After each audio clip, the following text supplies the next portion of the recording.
Before dawn, Tehran carries its own kind of silence. A vast city held between mountains and desert, it is never truly still. There are motorcycles on empty boulevards, a bakery's first fire, guards thermos steaming in a pool of fluorescent light. But on a winter morning not so long ago, the quiet hit a question no one on the street could ask. What would it take to steal a country's deepest secret from the heart of its capital and carry it into the night? A warehouse, without a name, safes built to shrug off heat and time. An enemy that believed geography was a shield. The men who came for it didn't carry flags. They carried a clock, a plan, and the certainty that if they were caught, there would be no negotiation, no lifeline, just headlines soaked in accusation and years darkened by retaliation. This is the story of a mission that started with a door and ended with a shockwave across ministries and markets, alliances and airfields. Tonight, we go inside Operation in Tehran, the covert mission that shook the Middle East. There are operations you read about in memoirs, softened by time. And there are operations whose details are still contested, still classified, still told in the careful grammar of according to officials and public reports indicate. This is one of those. We will stay with what can be supported, set aside what cannot, and try to understand not only what happened but what it meant. To understand the mission, you have to understand the map that made it necessary, a map drawn with treaties, centrifuges, and fear. For years, Iran's nuclear program moved between underground halls and televised tours. Choreography of secrecy and pride. Western intelligence assessed that a structured weapons program, known to experts as Project Ahmad, existed in the late 1990s and early 2000s, then halted around 2003. Iran insisted its program was purely peaceful. The International Atomic Energy Agency, the IAEA, pressed for answers, flagged unresolved questions, and kept the inspections going. In 2015, the world tried to pin the future to paper. The Joint Comprehensive Plan of Action, the nuclear deal, restricted Iran's enrichment, capped stockpiles, redesigned reactors, and set inspection regimes, trading nuclear limits for economic relief. Washington signed. So did Europe, Russia, China, and Tehran. The region exhaled, but not for long. Skeptics argued that the deal deferred rather than dismantled, that sunset clauses would open doors later, that ballistic missiles and regional militias were untouched. In Jerusalem, the assessment was blunt. The deal did not erase the threat. Then came a change in Washington. In 2017, a new president took office with a promise to tear up the agreement. The debate reignited. In the shadows, a different plan moved forward, not to explode a facility, but to seize a narrative. On a side street in Tehran's Shorebad industrial district stood a building with a story no sign could tell. It looked like a warehouse. It was a warehouse, but behind its steel doors, and this is the crucial claim, supported by what came next, lay a cache with a name later made public, the nuclear archive. According to Israeli officials, it held documents and disks that preserved the memory of Iran's earlier weapons work, plans, measurements, project ledgers, even photographs, material that would matter not only to historians but to negotiators and war planners. Finding it was not the work of a day. Surveillance in a city like Tehran is both an art and a sentence.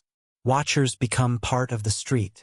They learn habits: when the neighborhood wakes, when the power winks, when guards stretch their legs, and when they don't. They learn to look like what they aren't and to be what they look like, because the difference can get you killed. Somewhere in that long patience came the realization. This was the place. And somewhere after came a plan. What made it audacious wasn't the idea of a break-in. Intelligence services break into places. What made it audacious was the weight of what lay inside, the time it would take to reach it, and the need to exfiltrate not a thumb drive, but boxes, heavy, awkward, incriminating, across a hostile city without a second chance. Public accounts from Israeli officials later claimed there was a narrow window, a handful of hours between shifts, and checks to force open safes engineered to withstand both burglary and fire to grab what mattered most and to be gone by daylight. Whether every minute of that account is exactly as told, the stakes are not in dispute. Tehran is not a permissive environment. You do not linger. The team that went in has not gone public. The methods that carried them through the door are still mostly behind glass. What we have are the outlines, thermal tools used to defeat industrial safes, a triage of documents under pressure, the choice to take originals, not copies, because originals prove provenance in a way scanners cannot. At some point, the calculus shifts from ambition to physics. You can only carry what you can carry. You can only leave when the clock says go. And then, at the edge of incredulity, they left. How they got out is a story told two ways. Some officials hinted at a sprint to the border, a handoff across invisible lines, a streak across the map that beat the sun. Others suggested the material moved to safe houses, then out of Iran later under cover and craft. Both versions agree on what matters. The archive left Tehran and reached an enemy's desk intact. On April 30, 2018, the reveal arrived. In a presentation that looked more like theater than bureaucracy, Israel's prime minister stood before a camera, pulled back a curtain, and presented rows of black binders and shelves of silver discs. On the screen behind him, words few forget, Iran lied. He described what the archive contained: more than 50,000 pages and more than 180 discs of material on Iran's nuclear weapons work. He named Project Ahmad, highlighted diagrams and schematics, referenced warhead design studies, integration plans for missiles, and the hand of Mossad. Fakhrizadeh, the scientist long described as the program's guiding mind. It was a message to the world, but it was also a message to Washington. The past was not what the paperwork had claimed, and the future should be judged accordingly. Within days, the second act unfolded. On May 8, 2018, the United States withdrew from the nuclear deal. The reasons were multiple: politics, philosophy, and a promise kept to voters. The archive didn't cause the exit. It furnished it. For some, the decision restored leverage. For others, it removed constraints. Europe tried to salvage what it could, building mechanisms to keep trade alive, urging restraint on both sides. Tehran, feeling the pain of sanctions return, began to step away from its own limits, enriching at higher levels, installing more advanced centrifuges, shortening the time it would need to reach breakout if it chose to sprint. The region watched the line between pressure and provocation thin to a thread. For the men who defend Iran's security, the archive heist was more than an intelligence failure. It was an insult to sovereignty, a declaration that their capital, watched and wired, could be penetrated by an adversary's hand. Their response was not simply denial, though. There was plenty of that, denouncing the presentation as theater, its claims as propaganda. Their response was to dig into their own institutions, to look for the cracks, to shudder and shuffle, to parade spies on television, to execute where they believed example would deter. The Ministry of Intelligence and the IRGC's intelligence organization, two centers of power, in a state with many, tightened the loops of surveillance and suspicion. But it would be wrong to pretend that this operation stood alone, a single lightning strike in an open sky. It was part of a weather system. Nearly a decade earlier, a worm with a name fit for a myth, Stuxnet, had spread through industrial systems and found its way into a uranium enrichment facility at Natanz, causing centrifuges to spin themselves into failure while screens told operators that all was well. Was a feat of code turned into force, reported to be a joint U.S.-Israeli operation, never officially claimed. It damaged equipment, delayed timelines, and taught a lesson that would be learned by everyone in the age of cyber. The quietest weapons cut the deepest when they make you doubt what you see. Around the same time, a series of assassinations struck Iranian nuclear scientists in and around Tehran. Motorcycles moved alongside cars in morning traffic. Magnetic devices clicked to metal. Explosions turned routine into panic. Names were read aloud in mourning. Masood Ali Mohammadi, Majid Shariari, Dariush Rezanjad, Mostafa Ahmadi Roshan. Iran blamed Israel. Israel didn't confirm. The world read the pattern and the message. Beneath it, your program has a human face and we can reach it. In November 2020, a car carried Mohsen Fakhrizadeh down a road east of Tehran. What happened next, according to official Iranian accounts and Western reporting, was an attack. Carried out with a remote weapon, engineered to identify and strike one man while sparing those around him. Fakhrizadeh died. Iran pointed the finger at Israel again. The impact went beyond grief. It removed a symbol and a steward. It reminded every security planner that the contest had layers and that Tehran was still a stage. Operations like these do more than collect secrets. They move politics. The archive turned into talking points and talking points into policy. The scientists' assassinations turned into caution and caution into changes in how teams move, how projects are compartmented, how risk is priced. Fakhrizadeh's death turned into doctrine. Someone is watching and they are patient. Meanwhile, the shadow war spread across the map. In Syria, convoys linked to Iran-backed militias were struck from the air in raids attributed to Israel, part of a campaign that Israeli defense officials describe as war between wars, an effort to push back against Iranian entrenchment without triggering a full-scale war. In the Gulf, tankers were hit and blamed. In Iraq, rockets traced long, dangerous arcs between proxies and bases. In the Red Sea, naval mines carved their own silence. Every action had a mirror action, every escalation a counter-escalation. And yet, for all the noise, what happened in a quiet warehouse in Tehran felt different. It reached backward and forward at once, back to a past concealed, forward to a future now debated with new fervor. There is a temptation in any story like this to reduce it to heroes and villains. Intelligence. Work resists that. It replaces simple morality with practical ethics. How far do you go to stop? What you believe endangers you. How much humiliation do you impose on a rival before pride tips them toward a more dangerous choice? What is the line between preemption and provocation? In offices in Jerusalem and Tehran, Washington and Vienna, London and Riyadh, people ask versions of the same question. How do you keep this contest below the threshold where miscalculation becomes catastrophe? For Israelis, the archive operation was an act of strategic self-defense. The belief runs deep. If the past shows that your enemy built a weapons program and kept the plans, then any assurance must be backed by verification strong enough to survive lies. For Iranians, the opposite belief runs deep, that the state has the right to pursue technology, that inspections are insult, that sovereignty has been violated by sabotage and theft, and that defiance equals dignity. Between those beliefs lies a lot of hurt and a lot of history. How, then, do we know what to believe about what happened in that warehouse? The answer is insufficient but real. We trust what multiple sources can triangulate. The IAE, armed with documents provided by Israel, asked new questions about old activities. It visited sites, including a location in Tehran's Turkazabad district that Iranian officials dismissed as a carpet cleaning facility, and later reported finding traces of undeclared uranium there.